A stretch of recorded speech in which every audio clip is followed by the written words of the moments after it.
Hello, Elk Grove Unified students, families, and staff. I'm Santi Pinkerton. And I'm Sandeep Dosanjh, and welcome to another episode of EGU News. That's right. So here's the headlines for today's episode. We're going to be talking about what a typical day of distance learning looks like for an elementary student and a high school student. We're also going to remind everybody that the Chromebook checkout makeup days continue for one more day. Then also offer some reminders about really, important resources that we have online. And of course, we'll provide you with the county and state update related to COVID-19. Sandeep? Okay, thank you, Zanti. In today's letter to parents, Elk Grove Unified School District distance learning will start in 2 days for secondary students and 6 days for elementary school students. In total, there are 5 tips for distance learning. Today, we want to emphasize tip number 4, getting familiar with the device and platform your student will be using. You can find all 5 tips again in the 5 tips short video online. And for your reference, the letter sent on April 9th focused on tips 1 and 2. And in the letter that was sent on April 13th, it concentrated on tip 3. Awesome. So to get more familiar with the device and platform your student will be using during distance learning, please review our frequently asked questions webpage. We've made sure that link is in the letters. We've put in a lot of places, so please make sure you review that. There's a lot of great questions that are captured there, and the answers are there and any other links that a parent might need. So the one in particular to take a look at is the one that says, what is Google Classroom and how does Google Classroom work? That's a great, question, and it's also the answer is right there and it's translated in other languages. Now, Zanti, with distance learning, students and their families will be setting their own bell schedule throughout the day. Here are 2 scenarios for what an elementary-aged student will do daily compared to a middle or a high school student. That's right, and you said the magic words. Families, based on their needs, will be setting a daily routine. So no more bell schedule at the campus. Now the bell schedule has come home. So here's an idea for a scenario for the elementary school student, which is grades 1st through 6th. Number 1 is that each family will create their own daily routine, or if you want to call it, a bell schedule. Then students will check in once per day, anytime before noon. So if they want to check in at 7 a.m., they can check in at 7 a.m. If they want to check in at 10, that's fine. When they check in, they're going to be checking into the EGU ClassLink portal. They're going to then open Google Classrooms and check in one time using a Google form for attendance. And note that, this is one of the things, advantages of distance learning is, it allows for greater flexibility for families juggling multiple schedules. That's right. And students would then check and read the teacher's posts and check for assignments. Student works on assignments, which may include watching a pre-recorded video, reviewing a presentation, answering a quiz, and doing self-guided practice from a workbook or other online tools. Students need to pay attention to assignment due dates, and students should also note that work will often be self-paced throughout the week and completed on the computer. If a project is to be completed from a physical item, written out on a piece of paper or demonstrating solving a math problem, a student may take a photo of their work and submit it into the Google Classroom to the teacher. Very good. Okay, interesting. Now, from what I understand, the scenario isn't that different for secondary students. It's a little bit different when it comes to checking in, so I'll go through that. So a secondary student, which is 7th through 12th grade, again, each family will create their own daily routine or their own bell schedule. Students will then check in once per day per course. And they may do so for all of their courses anytime before noon. So what that means, Sandeep, is if I'm a secondary student and I have, let's say, 6 courses throughout the day, normally on campus, now I can go and kind of take a look at all 6 courses, let's say in the morning, preferably before noon, and I can go check into each one of those courses. And at least I've done my check-in. And then the rest of the things I'm going to follow, just like as if, just like the elementary school students. So, that can happen. It's going to be every weekday, and we want to make sure that at least secondary students understand that they do have to check into each course, but it can all be done kind of at the same time. So same process, student logs in to the EGUSD ClassLink portal, they open up their Google Classroom, and they check in using a Google form, and that's kind of like taking attendance. Got it. So students also need to check and read the teacher's posts to make sure that they find out what the latest assignments are for that class. And then students will work on the assignments, which may include watching a pre-recorded video similar to an elementary school student, reviewing a presentation, answering a quiz, or doing a self-guided practice from a workbook or other online tool. So it's very similar to an elementary school student. If there needs to, be written work done on a piece of paper, they can also take a photo of their work and submit it into the Google Classroom to show the teacher their method of doing a problem, or if they had to do a written assignment on physical paper.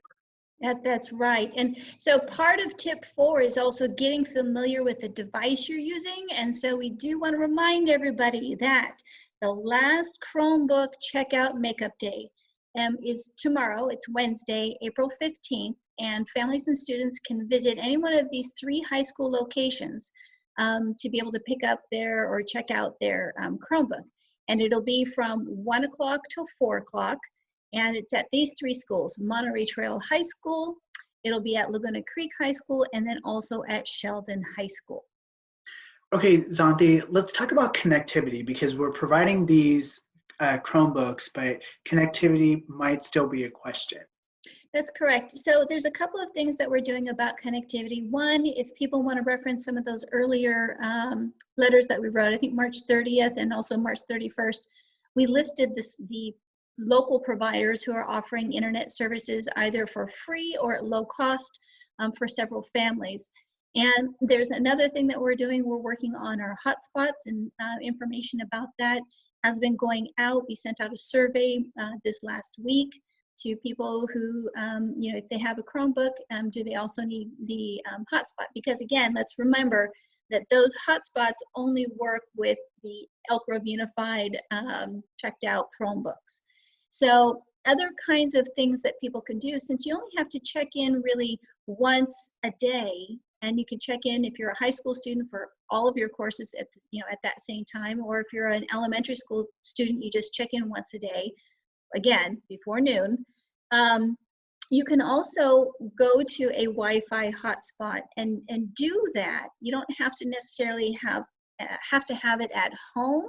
There's other ways that you can go and access a Wi-Fi hotspot in the area. Also, all of our schools will have their Wi-Fi hotspots open, and people can use those, to go in if they need to. If there's just for some reason electricity goes out, something happens, and the connectivity is down at home, our schools, which are right in their neighborhoods, have that Wi-Fi access, and people can use that to be able to log in, check on assignments, see what they need to do for the day, and then they can go and continue doing what they need to.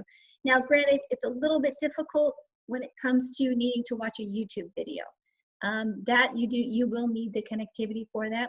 But teachers are going to try to make this process as easy as they can to get that content to the student.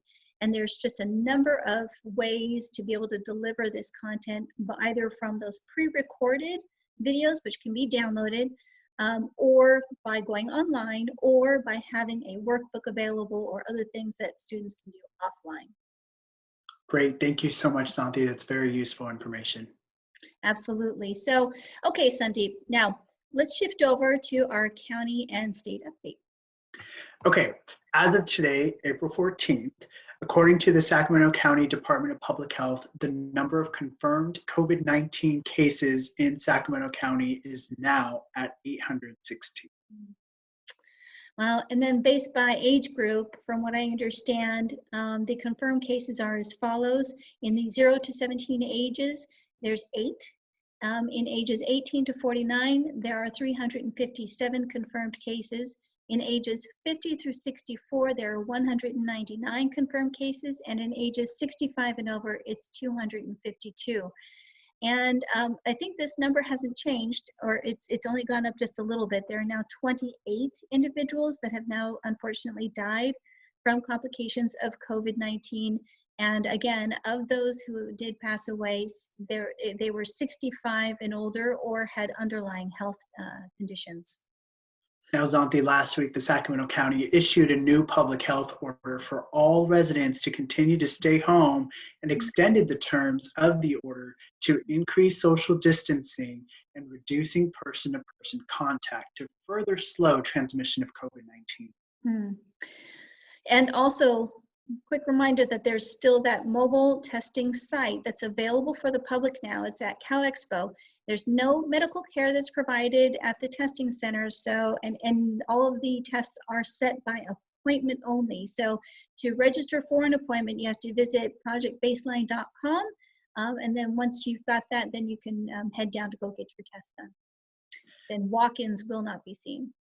And across California, as of April 13th, there are 23,338 positive cases and 758 deaths in California. Okay, thank you for that update, Sandeep.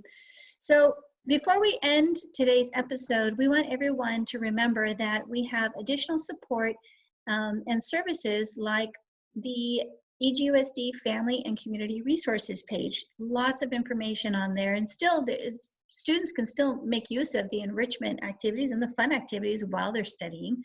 And then there's also those frequently asked questions that we mentioned earlier. Really, really great questions and with awesome answers as well. And in particular, our EGUSD school meals program, I know that they're still serving a lot of meals. And I also saw today on Facebook that school buses, Elk Grove Unified School buses, are assisting Food Nutrition Services to provide meals to some of our areas, such as the Anatolia community, the students that attend Casumas River Elementary or live in the Slough House Wilton community could, get meals as well at those schools, because the school bus is bringing the meals with the Food Nutrition Services Department to assist in providing meals to those targeted areas. But also, I saw on my Facebook feed that board members Nancy Chadas Espinoza and Bobby Singh Allen went to the Department of Food and Nutrition Services and, celebrated the department and showed their appreciation by using chalk and thanking the Department of Food and Nutrition Services workers, the director for their leadership, for providing thousands of meals for our students in need throughout the closures the last 5 weeks. And, we all thank every single one of them for their hard work, and we thank the maintenance and operations department, the custodial services for their hard work throughout the closures. So there's a lot of great things happening here, but it was really nice to see that pop up on my Facebook feed, because there's a lot of people that continue to work throughout these school closures to make sure that everyone receives the services that they rely on. Absolutely. And those accolades to providing those meals, that's huge. I've been watching the news nationally, and it's a real concern across the United States to make sure the millions of students who attend public school still have their meals on every day. And so our teams are doing great. Yes, I saw the photos. They're beautiful. I can't wait to see them here at the end of our broadcast. So with that, I just want to say thank you, and thank you to everyone out there for everything that everybody's doing to get us through this. Like I've always said, we will get through this together. So stay safe, stay healthy, and that's it for today's edition of EGU News. Make sure you subscribe to us at youtube.com/Elk Grove Unified. I'm Santhi Pinkerton. And I'm Sandeep Dosanjh. See you soon.